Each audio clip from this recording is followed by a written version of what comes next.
Bienvenidos a una nueva exploración a fondo. Hoy nos metemos en un terreno que, bueno, desde fuera parece muy técnico, pero que por dentro es un hervidero de psicología y de estrategia. Hablamos del mundo de la visita médica en Latinoamérica. Un mundo fascinante. Totalmente. La base de nuestro análisis de hoy es un artículo de Alexander Persancol, que es el director de la Escuela Iberoamericana de Visita Médica Profesional Persan Barnes. Y el título ya es, vamos, toda una declaración de intenciones. Neuroventas, el código reptil de la prescripción médica. El título ya promete, ¿eh? Promete. La tesis de partida es muy contundente. Viene a decir que el visitador que llega a la consulta y suelta ahí el chaparrón de datos, de estudios, está condenado al fracaso, sobre todo en un mercado que está sobresaturado. Claro, ya no funciona. Y para que nos hagamos una idea del calibre del asunto, el autor lanza una cifra que a mí, la verdad, me ha dejado pensando. Dice que el 85% de las decisiones de un médico a la hora de recetar son subconscientes. 85%. Es que esa cifra lo cambia todo. Todo.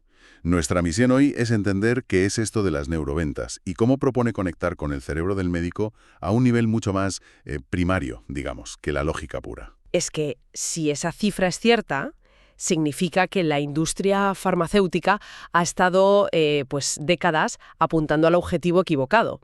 Ojo, el artículo no sugiere que esto sea manipulación, que es la primera alarma que te salta. No. Sí, es lo primero que piensas. Ofensiva.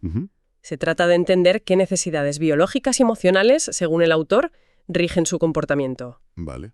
Es pasar de ser un mero transmisor de datos, una relación transaccional, a convertirte en alguien que entiende y resuelve las tensiones subconscientes de un profesional que vive bajo una presión enorme. Es un cambio de juego, vamos. Totalmente. Me interesa mucho ese matiz de no es manipulación, porque la línea es fina, ¿eh? Muy fina. Vamos a meternos en la teoría. El artículo se apoya mucho en el concepto del cerebro triuno, que divide el cerebro en 3 capas, por así decirlo. La idea, aplicada a la consulta, es que el visitador no habla con una persona, sino con 3 entidades a la vez. Ahí está. La primera es la que todos conocemos, el córtex, el cerebro racional, el que pide los estudios clínicos, la evidencia, el mecanismo de acción del fármaco, el que necesita los papeles para estar tranquilo, ¿no? El que, si algo sale mal, puede decir, bueno, yo seguí el protocolo y los datos decían esto. Es el abogado defensor de la decisión, como dices, pero no el juez. Eso es. Exacto. Luego está el cerebro límbico, el emocional. Ajá. Según el autor, este es el que decide si el visitador le cae bien o le genera confianza. Es el cerebro de la empatía, del vínculo. Y subraya mucho que en la cultura latina, donde la relación personal tiene un peso tremendo, ignorar este cerebro es un suicidio profesional. Claro, es fundamental. Pero aquí viene la parte que a mí me genera más preguntas. El cerebro reptiliano, el instintivo. El artículo afirma, y es muy categórico, que este es el que realmente toma la decisión final. Y su única preocupación, dice, es la supervivencia. La supervivencia, sí.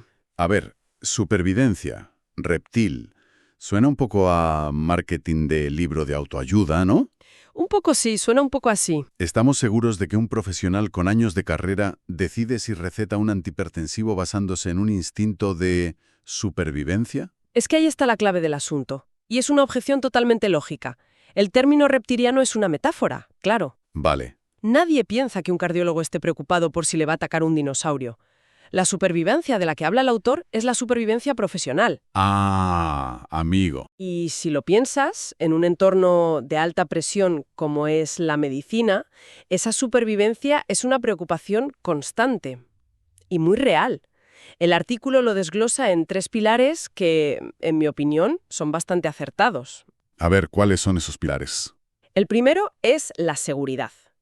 La prioridad número 1 del cerebro reptiliano de un médico no es curar al paciente, que eso ya lo da por hecho el córtex. Claro, eso se da por supuesto. Sino no dañarlo. Evitar un efecto adverso es, a nivel instintivo, infinitamente más potente que conseguir una mejoría marginal. Tiene sentido. Es que un efecto adverso es una amenaza directa a su reputación, a su tranquilidad, a su estatus. El segundo pilar es el menor esfuerzo. La ley del mínimo esfuerzo. Básicamente, el cerebro, por definición, es vago, busca ahorrar energía. Para un médico esto se traduce en tranquilidad. Quiere un tratamiento que no le dé problemas, que el paciente no vuelva a los 2 días quejándose. Que no le llamen a las 10 de la noche. Exacto. Y el tercero, y este es el más polémico, es la dominación o prestigio. Aquí quería llegar yo. Dominación. Suena un poco cínico, ¿no? Pensar que un médico receta algo para dominar. Yo quiero creer que su principal motor es el bienestar del paciente. Y por supuesto que lo es, a nivel consciente. Pero el artículo argumenta que a nivel subconsciente, el reconocimiento es un motor potentísimo. No se trata de dominar al paciente, se trata de reforzar su estatus como experto. Vale, visto así, que el paciente se cure y además le diga a su cuñado, vete a ver a mi doctora, es la mejor. Ese reconocimiento social es una forma de garantizar la supervivencia profesional a largo plazo.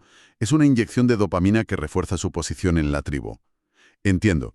Así que cuando el artículo habla del código reptil del médico, se refiere a este trío: dame seguridad, ahórrame problemas y hazme quedar bien. El visitador que entiende esto, según la fuente, deja de vender moléculas y empieza a vender soluciones a estas ansiedades primarias.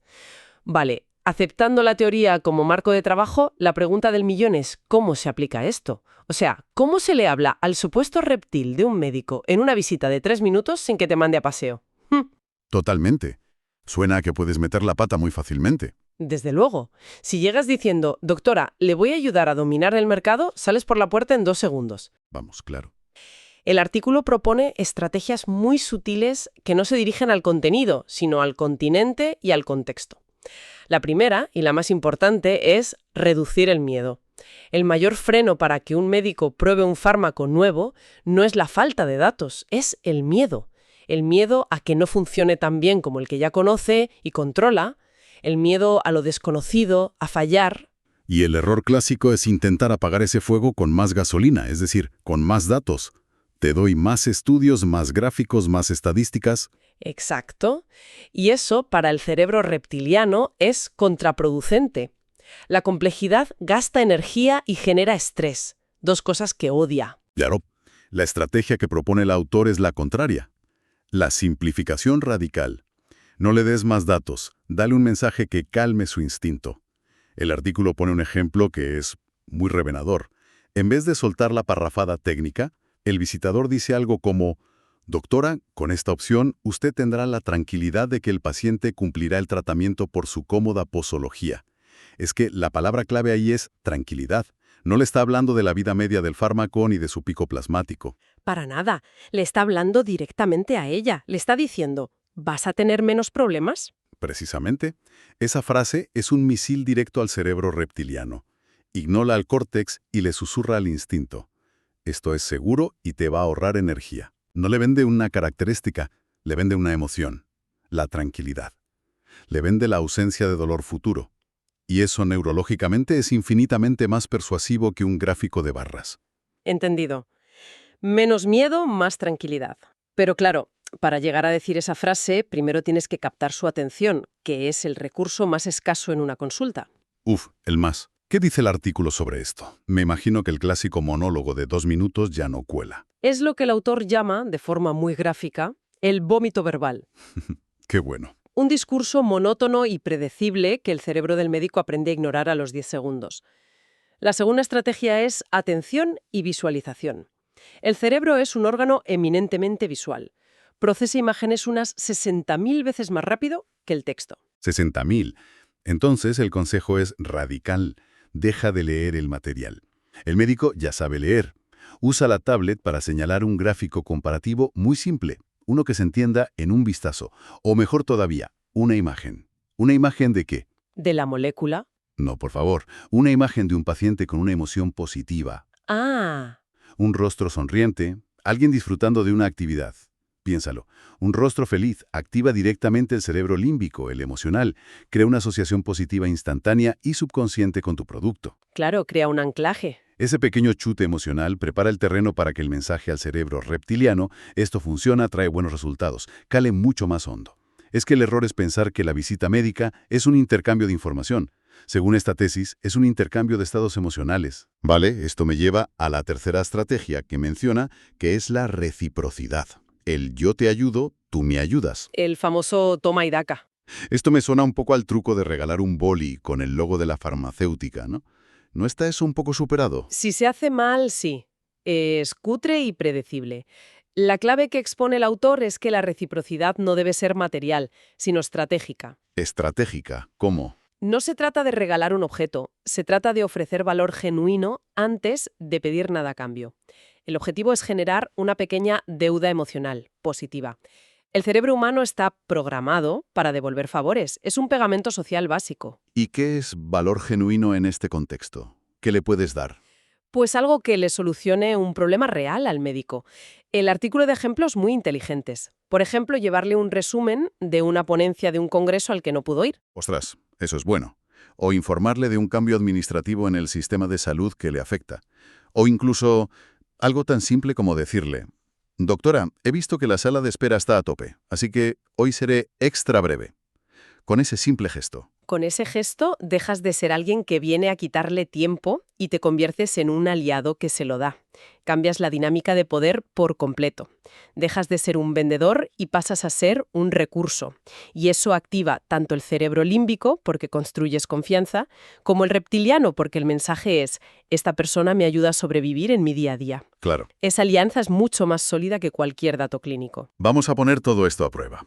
Porque en la práctica es donde se ve si la teoría aguanta o no. Ahí es donde se ve. El artículo plantea un par de escenarios de antes y después que me parecen muy clarificadores. El primero, el lanzamiento de un nuevo antihipertensivo, un producto que a priori es más de lo mismo, el de siempre. ¿Cómo sería el enfoque tradicional? Pues el de siempre. El visitador llega y dice: doctora, le presento Hipercontrol, un nuevo antagonista del receptor de la angiotensina 2 con una vida media de 24 horas y un mensaje 100% para el córtex. Y la reacción del médico, por dentro, es un bostezo. Genial, otro dato técnico que olvidaré en 5 minutos. Tal cual. Ahora, ¿cómo sería el enfoque de neuroventas que propone el artículo? El guión cambia por completo. El visitador podría empezar conectando con el cerebro límbico, con empatía.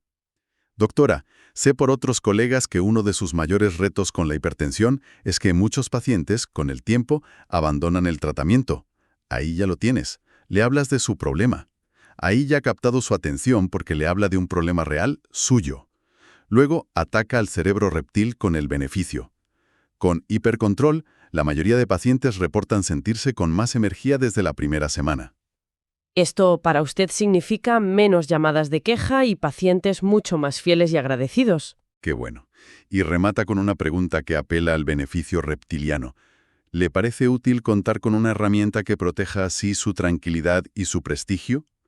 La diferencia es abismal. Es que el primer enfoque vende el coche hablando del motor. El segundo te vende la sensación de conducir por una carretera en la costa. Con el viento en la cara. Exacto. No habla del producto, habla de los problemas y los deseos del médico. Se centra en el ¿qué gano yo del profesional? Tranquilidad, prestigio, seguridad, ahí está. Mueve el foco del ¿qué hace el producto? Al cómo te hará sentir a ti el usarlo. Y ese sentir no es algo etéreo, se traduce en los activadores reptiles. Menos estrés, más reconocimiento.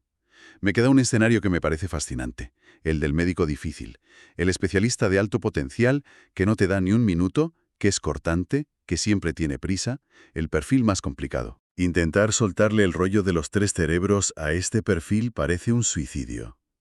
¿Qué estrategia propone el autor aquí? Una que es casi contraintuitiva. La validación. Validación. Es una técnica de una simpleza y una potencia brutales. El ejemplo del artículo es oro puro. El visitador entra y dice: doctor, seré muy breve, porque sé que su tiempo es oro. Solo quería mostrarle este estudio que confirma exactamente lo que usted me comentó en mi última visita sobre la adherencia. Usted tenía razón. Usted tenía razón. Esas 3 palabras. ¿Me estás diciendo que eso es la llave maestra? Suena casi demasiado simple, ¿verdad? Sí. La neurociencia detrás es potentísima. Cuando validas la opinión de alguien, sobre todo de alguien que se considera un experto, su cerebro recibe un pequeño chute de dopamina. El neurotransmisor de la recompensa. El mismo. Es un premio social. De forma instantánea sus defensas bajan. Pero es que además, con esa frase atacas directamente a uno de los pilares del cerebro reptil, el estatus y la dominación. Claro, le estás reforzando. Le estás diciendo: reconozco tu jerarquía, tu opinión es superior. En lugar de luchar contra su ego, se lo alimentas. Y al hacerlo, esa puerta que estaba cerrada con 3 cerrojos, de repente se entreabre. Es una forma increíblemente eficaz de desarmar a alguien. Es astuto, muy astuto. Entonces, si un profesional de la visita médica empieza a aplicar todo esto de forma consistente, ¿cuál es el resultado final? ¿Qué impacto tiene en su carrera según el autor? El artículo lo resume en una transformación a 3 niveles. El primero es la eficiencia. Las visitas se acortan, pero su impacto se multiplica. Menos es más. Hablas menos, pero lo que dices resuena mucho más porque va dirigido a la parte del cerebro que toma las decisiones. Optimizas el tiempo. El segundo nivel es el relacionamiento profundo. Dejas de ser el vendedor de pastillas y te conviertes en un aliado estratégico. Claro, cambia la percepción que tienen de ti. El médico empieza a valorar tu visita no por las muestras que le dejas, sino porque le aportas algo intangible. Tranquilidad, reconocimiento, esa pequeña dosis de dopamina. Y el tercer nivel, que es la consecuencia de los otros dos, es la marca personal. En una industria tan competitiva, los gerentes no buscan a gente que se sabe el folleto de memoria. ¿Buscan otra cosa? Buscan a profesionales que entienden el negocio del médico. Dominar estas técnicas te posiciona como un activo estratégico, abriéndote puertas a puestos de mayor responsabilidad. Queda claro el cambio de paradigma. Es pasar de una venta basada en la información a una venta basada en la influencia y la comprensión de la psicología humana. Exacto.